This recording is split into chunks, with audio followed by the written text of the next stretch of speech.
Poetry should be easy for this crowd. What's poetry got to do with this?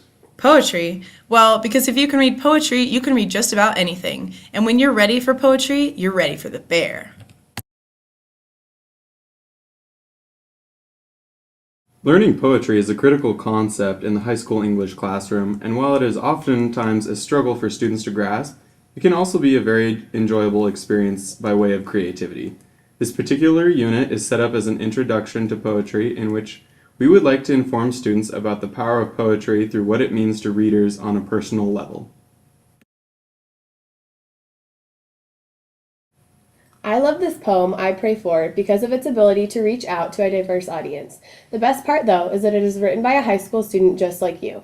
This author shows us that poetry isn't about its popularity or ability to be considered good by a teacher, but rather its ability to reach out and touch someone, to connect with an audience whom you may not even know.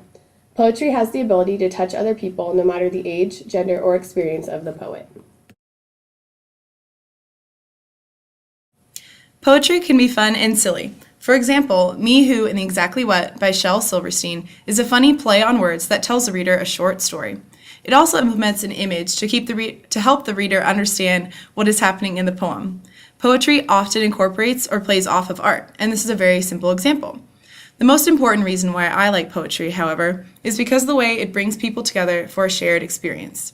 This particular poem is one my dad would read to me and my sister that brought laughter and joy to my childhood.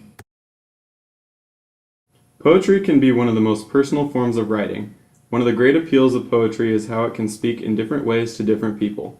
Take, for instance, the story of Nelson Mandela.